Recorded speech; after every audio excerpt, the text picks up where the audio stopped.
Okay, dear students, today our topic is impartial treatment of federal employees और page number है जी 401।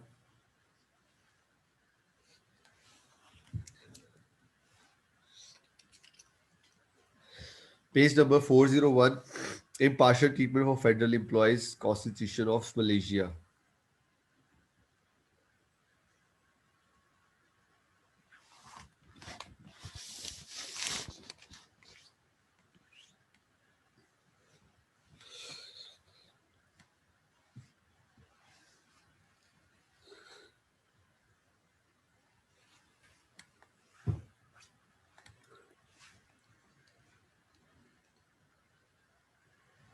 Okay, student, impartial treatment of federal employee.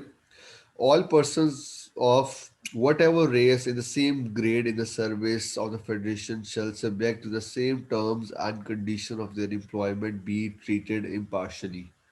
जी, हाँ जी, मिल गया जी सबको।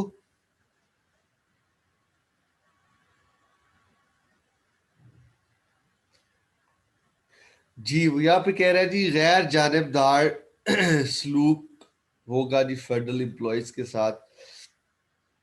आप किसी भी मजहब से ताल्लुक रखते हैं, आप किसी भी अकीदे से ताल्लुक रखते हैं, आप गोरे हैं, आप काले हैं, वॉटेवर आपका कोई भी रिलीजन है, कोई भी आपका सेक्ट है, आप अगर सेम ग्रेड ऑफिसर के सेम एम्प्लॉय को जो है वो सेम टर्म एंड कंडीशन पे ट्रीट किया जाएगा और विदाउट एनी डिस्क्रिमिनेशन आपको इक्वली ट्रीट किया जाएगा according to the constitution of Malaysia.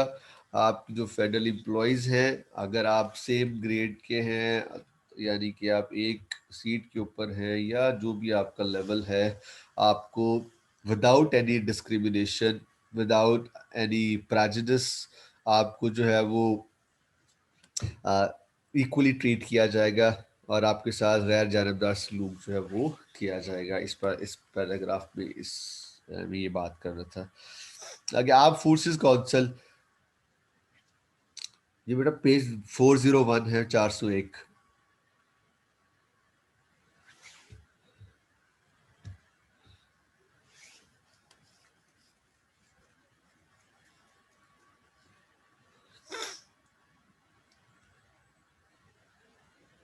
नए आने वाले हजरात 401 page,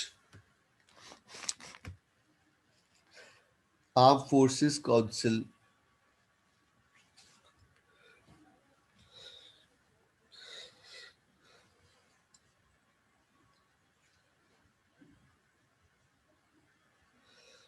There shall be an armed forces council which shall be responsible under the general authority of the Yang di Patona for the command, discipline, and administration of and all other matters relating to the armed forces other than matters relating to their operational uses.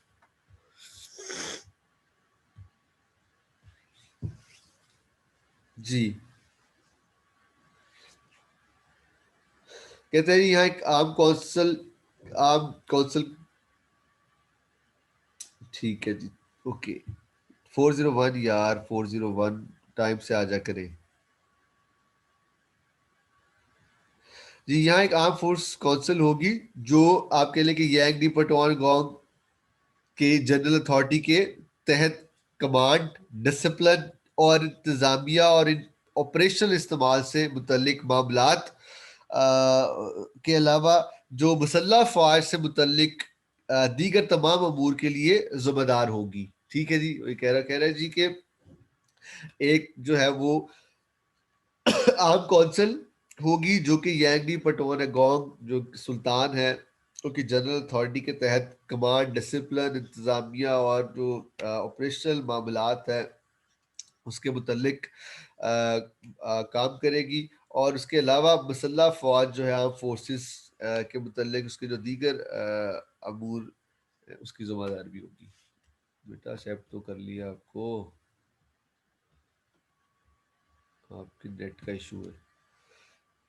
अच्छा, point number 2 इसको skip कर दें, easy easy points हम लोग generally करें, इसको short करें, इसको खत्म करें।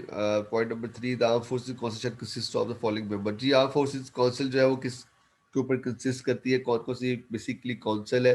जैसे अब आपके पाकिस्तान में हम लोग देखते हैं आपका जो एयरफोर्स सिस्टम है, वहाँ पे आप देखते हैं कि आपकी जो डिफरेंट फोर्सेस सिस्टम है, एयरफोर्स, नेवी और आपकी आर्म फोर्सेस जो है पाक फौज, उसमें आप देखते हैं आपका सबॉर्डिनेशन सिस्टम है।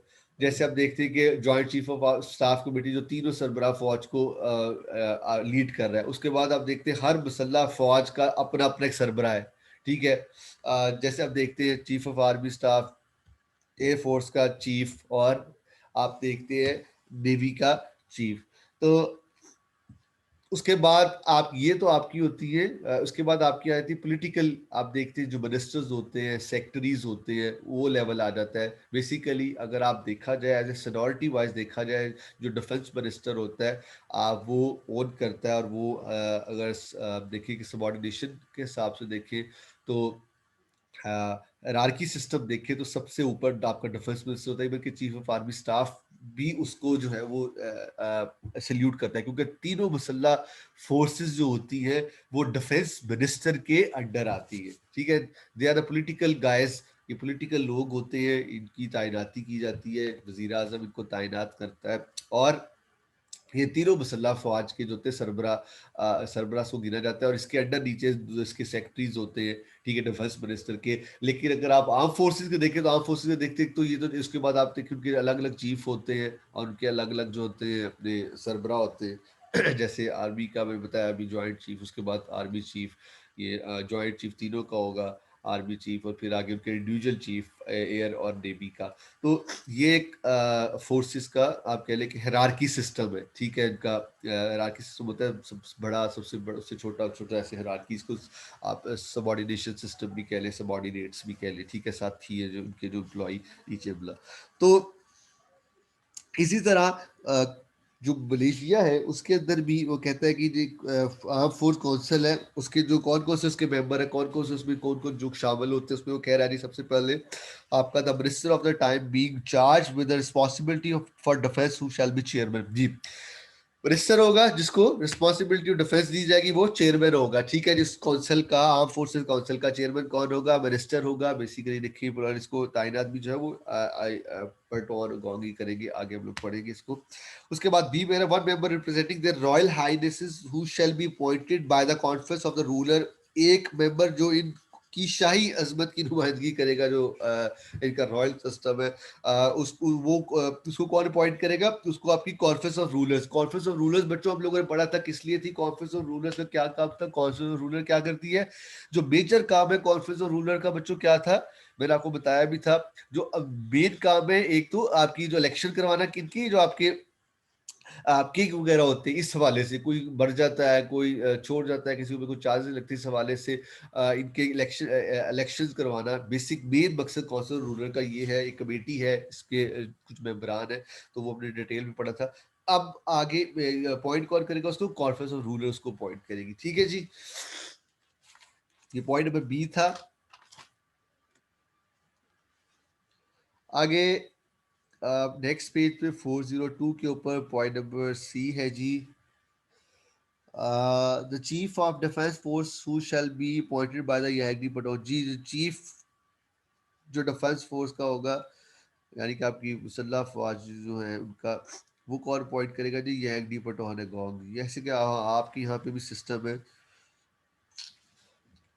आपकी प्राइम मिनिस्टर जो उसके पास इख्तियारात होते हैं, चाहे वो आप डिफेंस मिनिस्टर लगाने के हवाले से हो, चाहे वो सेक्रेटरीज होते चले, वो तो आगे अपॉइंट करता है। जो डिफेंस मिनिस्टर होता है वो अप्रूवल प्राइम मिनिस्टर करता है, नाम वो भेजता है। इसी तरह आपकी जो मुसल्ह अफवाज की जो सरबराहान है, उनको भी इसी तरह सीनियरिटी वाइज जो टॉप 5 या 10, 5 6 होते हैं, उनको नॉमिनेट किया जाता है, और उसमें से फिर प्राइम मिनिस्टर के पास इख्तियारात होते हैं। उधर हमारे प्राइम मिनिस्टर वहाँ पे ये ये जो सुल्तान है, इनके पास इख्तियारात होते हैं कि उनमें से एक पर्सन को जो है वो उसको चूज करे। चाहे इस तरह भी हो सकता है, जो 5 नाम भेजे उसमें भी सिनियरिटी होती है कि सबसे सीनियर कौन सा, लेकिन ये ज़रूरी नहीं उन 5 नामों में से किसी एक को भी अपॉइंट कर सकते हैं आप। ज़रूरी नहीं कि जो सबसे सीनियर हो उसी को अपॉइंट करना। जब नाम भेजे जाते हैं तो मोस्ट सीनियर्स के ही भेजे जाते हैं, टॉप 5 या 10 जो होते हैं। उनमें से किसी एक को आप अपॉइंट कर सकते हैं, डज़न्ट मैटर कि वो उससे थोड़ा जूनियर है, लेकिन जो 5 नाम है आप उसमें से जो है वो कर सकते हैं।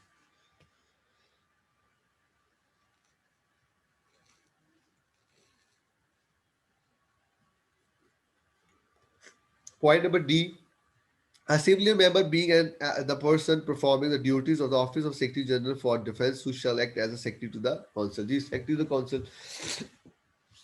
कह रहा है जी, कोई भी सिविलियन टू मेंबर्स, वो आपके पार्लियामेंट के मेंबर भी हो सकते हैं, ठीक है, वो आपके इलेक्टेड मेंबर्स भी हो सकते हैं, वो आपकी ब्यूरोक्रेसी भी हो सकती है। मोस्टली ब्यूरोक्रेट्स होते हैं आपके सिविल सर्विसेज से लिए जाते हैं लोग। ये आपके जो होते हैं सेक्रेटरीज होते हैं, इनकी जो तैनाती है वो chief minister, defence minister on the approval of prime minister के ऊपर जो है उनको तैनात किया जाता है। ठीक है जी, आगे ई पॉइंट है, two senior staff officer of the federation arm forces appointed by the जी। टू कह रहा है senior staff officer of federation of arm forces को कौन अपॉइंट करते हैं जी? यंग पटौन है गॉन्ग, उसके पास एक चाह रहा था, वो उनको अपॉइंट करेगा। A senior officer of the Federation Navy appointed by the ING, senior officer of Navy, very easy, कुछ कुछ समझाने वाले इसको पॉइंट जो है यंग पटौने को के पास एक तरह तो वो करेंगे।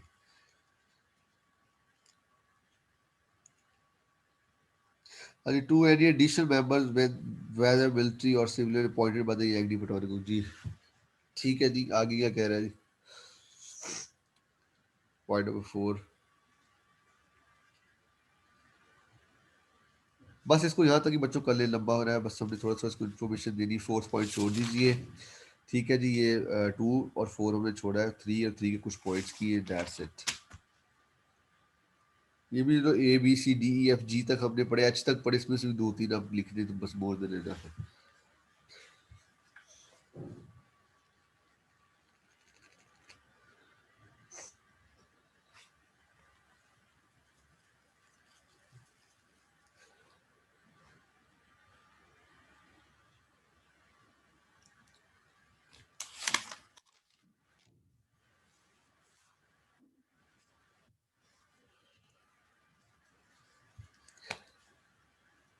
Page number 404।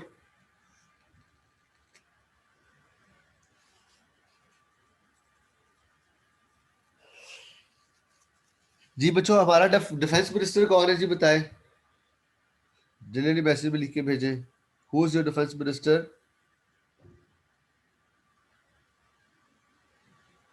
हरी आप।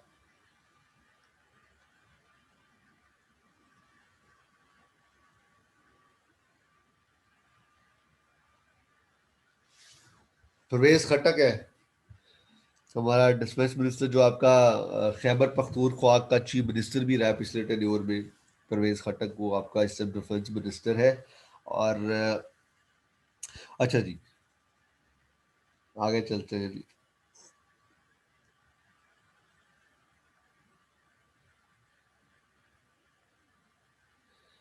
जी परवेज खटक, हाँ जी। अब आपको सोनारिटी भी समझ आ गई, अगर चेयर्स लगी होगी तो सोनारिटी में डिफेंस मिनिस्टर आएगा, फिर जॉइंट चीफ आएगा, फिर आपका चीफ ऑफ आर्मी स्टाफ आएगा, फिर आपका एयर का आएगा, फिर आपका नेवी का आएगा। ये आपकी सबॉर्डिनेशन सिस्टम होता है, ठीक है। सबसे पहले कौन है? डिफेंस है। अगर ये डिफेंस मिनिस्टर भी, अगर आर्म फोर्सेस के सिर्फ लोग हैं तो उसमें सबसे पहले joint chief of staff committee की चेयर होगी, उसके साथ वाली chair chief of army staff की होगी, थर्ड पे एयरफोर्स की होगी, फोर्थ पे नेवी की होगी, ठीक है जी। ये इनका सबॉर्डिनेशन सिस्टम, ये इनका हायरार्की सिस्टम होता है। हालांकि वो रैंक्स में बराबर है तीनों, लेकिन सीनियरिटी है।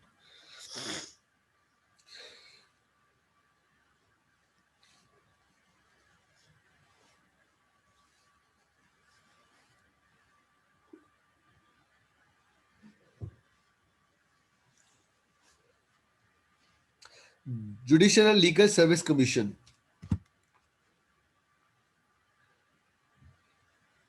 404 students. There shall be a judicial and legal service commission whose jurisdiction shall extend to all members of the judicial and legal services.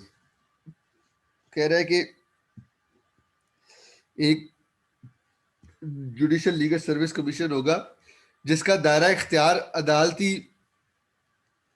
और कानूनी खिदमात के तमाम मेंबर तक होगा। ठीक है जी।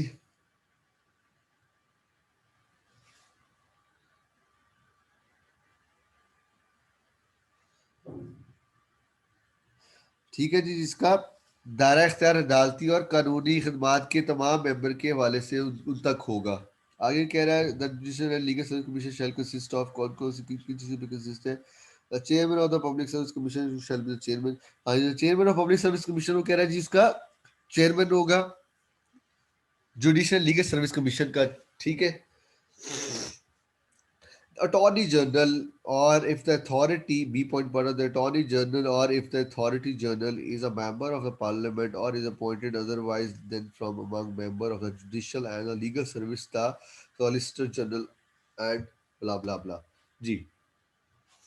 अच्छा जी बच्चों, अटॉर्नी अटॉर्नी जनरल बच्चों क्या था, आपको बताया था अटॉर्नी जनरल क्या होता है कि बेसिकली आप आपका जो कह लें कि आसान अल्फाज में कह रहे chief legal adviser to the government आप कह सकते हो। आपका अटॉर्नी जनरल जैसे बताया था कि बेसिकली वो रिप्रेजेंट करता है आपकी जो रूलिंग पार्टी जो गवर्नमेंट है उसको, उसका आप लीगल एडवाइजर होगा। तो कह रहे कि chief legal adviser to the government, जो मौजूदा गवर्नमेंट होगी, जो हाजिर उस वक्त की प्रेजेंट गवर्नमेंट होगी, उसका लीगल एडवाइजर होगा। उसको लीगली तौर पे स्टेट या रूलिंग पार्टी के खिलाफ कोई मामलात है या कोई भी चीज़ें उनको जो है वो लीगली तौर पे कौन कंसर्न करेगा, उनको कौन देखेगा, वो आपका अटॉर्नी जनरल होगा, उसका दिफा करेगा। अगर कोई फॉर एग्जांपल हुकूमत के खिलाफ कोई अदालत या कोई किसी किस्म का कोई स्कैंडल या कोई बात आती है, तो अदालत के अंदर जो अटॉर्नी जनरल होता है वो रिप्रेजेंट करता है आपकी रूलिंग पार्टी को या रूलिंग जो आपकी जमात है, जो गवर्नमेंट होगी मौजूदा, उसको वो जो है वो रिप्रेजेंट करता है अटॉर्नी जनरल। वो कहता है अटॉर्नी जनरल क्या पार्लियामेंट का मेंबर, और क्या होगा, या तो वो किसी भी जुडिशियल लीगल सर्विस का मेंबर होना चाहिए, वो उसको अटॉर्नी जनरल लगा सकते हैं, या solicitor general. Solicitor general basically आप कह सकते हैं कि ये भी जो है वो लीगल ऑफिसर होता है, और बेसिकली ये रिप्रेजेंट करता है आपको रीजनल और नेशनल लेवल पे गवर्नमेंट को। जो सॉलिसिटर जनरल होता है बच्चों, ये क्या करता है, ये आपको बाकी तो बहुत डिटेल में आपको लॉयर्स जो आपका आपके वो बैरिस्टर साहब है वो बता सकते हैं, लेकिन जितना नॉलेज मुझे मैं आपको बता रहा हूँ और मेरे मुताबिक ये ठीक है। और बहुत डिटेल अगर है तो वो आपको आपके वो बैरिस्टर साहब बड़ा जो है वो मुझसे बेहतर बता सकते हैं, क्योंकि वो प्रैक्टिकल फील्ड में अगर वो बताएं या अगर उनको चलिए छोड़े। तो कहने का मकसद ये है कि लीगल ऑफिसर जो है वो रिप्रेजेंट करते हैं आपका आपकी जो रीजनल और नेशनल लेवल की पे जो गवर्नमेंट होती है उसको आपके सॉलिसिटर जनरल जो है वो रिप्रेजेंट करते हैं। ठीक है जी बच्चों, hopefully you got my point.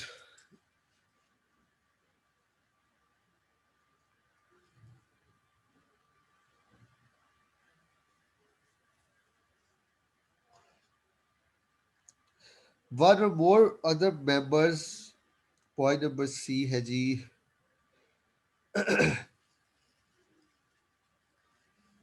वो सर आपकी क्लासेस ले रहे हैं आपकी सर राशिद साहब, ऑनलाइन भी क्लासेस रेगुलर हो रही है बच्चों? ओके। अच्छा, इस दफा आपकी वो आपको हरून साहब तो नहीं पढ़ा रहे स्पोकन इंग्लिश वाले?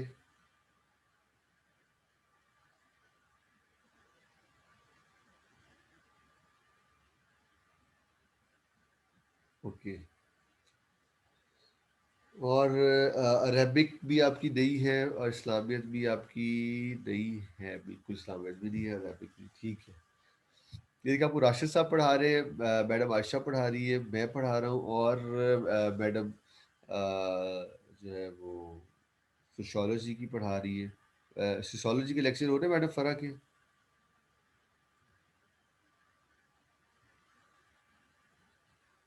मैडम फरा भी लेक्चर नहीं ले रही है?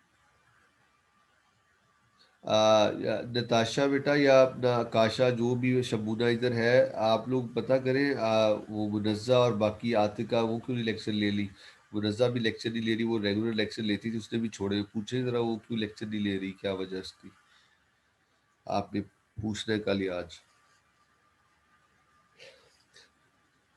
Actually, one or more other members who shall be appointed by IND Patwanagong after consultation with the Chief Justice of the Federation Court from among persons who are have been or qualified to be a judge of the Federal Court, Court of Appeal or High Court or shall before Militia Day have been judged to the Supreme Court.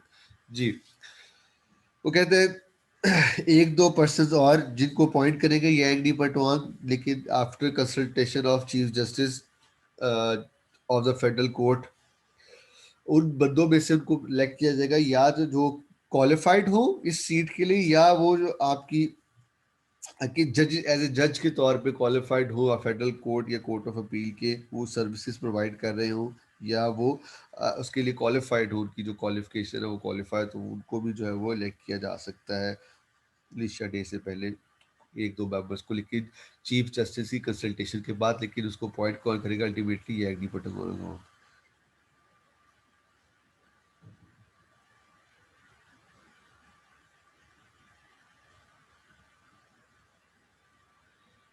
The person who is secretary to the Public Services Commission shall be the secretary also to the Judicial and Legal Service Commission.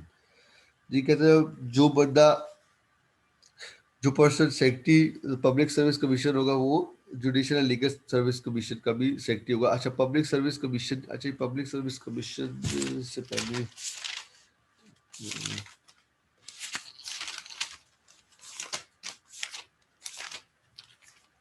अच्छा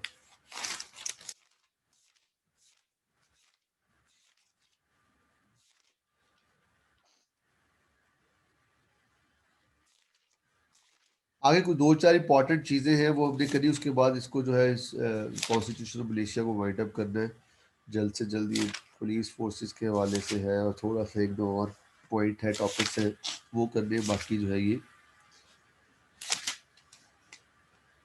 temporary and transitional provisions के हवाले से है कुछ थोड़ा सा, उसको study करेंगे, देन उसके बाद ये वाइंड अप हो जाएगा आपका। इसके बाद इसकी कुछ 10 15 20 जो इम्पोर्टेंट क्लॉजेज है उसको हम लोग देख लेंगे और उसके बाद फिर इसका पैकअप हो जाएगा। चले पब्लिक सर्विस कमीशन तक इसको ब्रेक ब्रेक लगाए। कल पब्लिक सर्विस कमीशन क्या होता है वो बताऊंगा और फिर आगे हम लोग स्टडी करेंगे।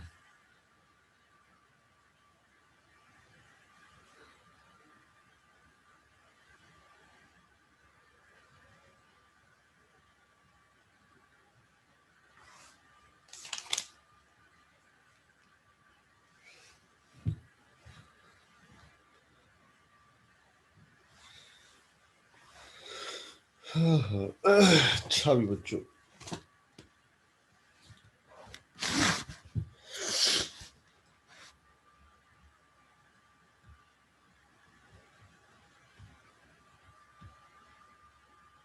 जी कोई बात है तो बच्चों पूछनी चाहे आप जल्दी पूछें, इसके बाद 2 4 मिनट में फिर जो है वो क्लास वाइंड अप हो जाएगी।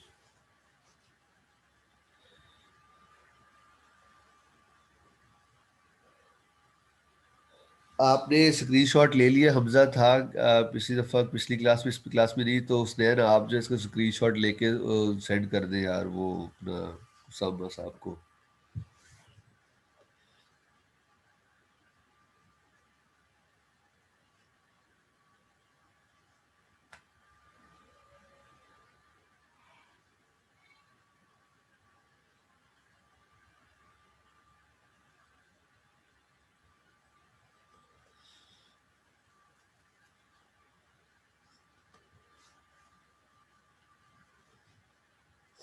Okay thank you.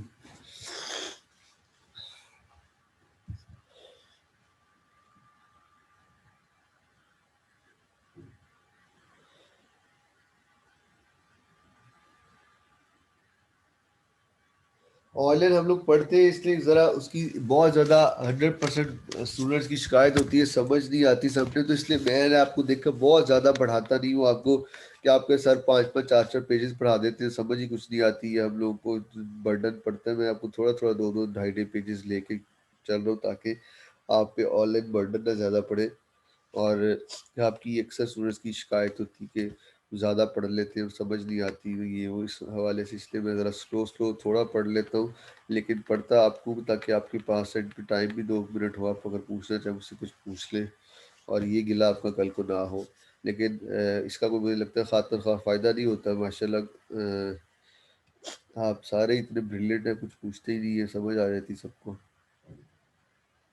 यहाँ तो बिल्कुल ही नहीं आती यहाँ आ जाती है, एक ऑप्शन है इसमें से। अब ये अल्लाह जानता और आप बेहतर जानते हैं कौन सा ऑप्शन ठीक है।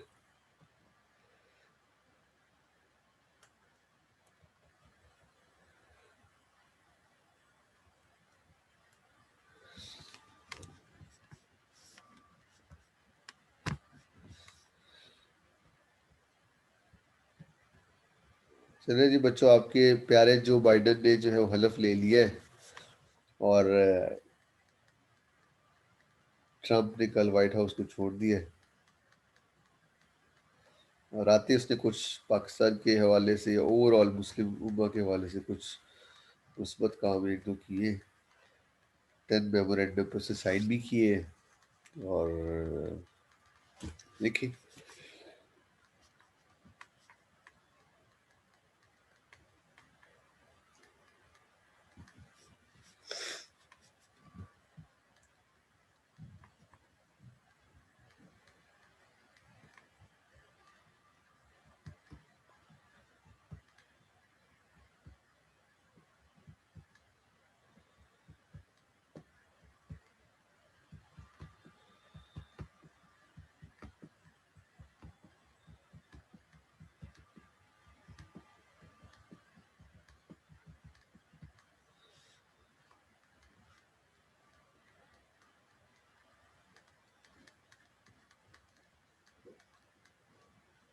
चलिए जी, कोई बात नहीं, 5-6 दिन रह गए, फिजिकल डिस्कशन भी हो जाएगी शुरू।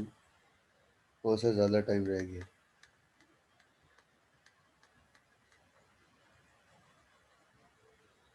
मज़ा आएगा, करंट अफेयर भी इंशाल्लाह डिस्कस करेंगे। 5-6 दिन रह गए, इंशाल्लाह क्लास में फिर बेहतर हो जाएगा, मज़ा आएगा। लेक्चर्स के साथ साथ मुल्की हालात और करंट सराउंडिंग्स में क्या हो रहा है उसको भी डिस्कस किया करेंगे थोड़ा थोड़ा, ताकि आप करंट से ही बखबर रहें। तो मोटी मोटी टॉपिक्स और हेडलाइंस होती हैं उनको हम लोग डिस्कस किया करेंगे, साथ अपने लेक्चर्स को ख़त्म करेंगे इंशाल्लाह। ठीक है जी स्टूडेंट्स, तो अगर कोई बात नहीं पूछने वाली तो चलना चाहिए। कल इंशाल्लाह सेम चैनल सेम टीवी पे दोबारा मुलाकात होगी हमारी।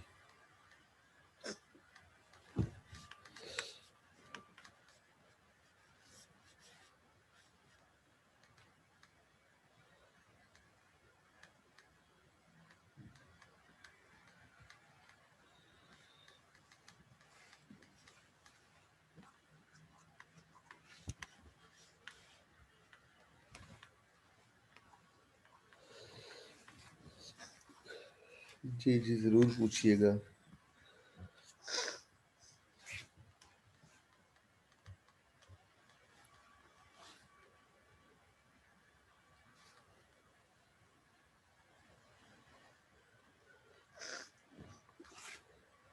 ओके ज़रूर, हाँ इसके ऊपर बात करेंगे हम, ये स्कैम के ऊपर। ठीक है, ओके, अल्लाह हाफिज़ बच्चों।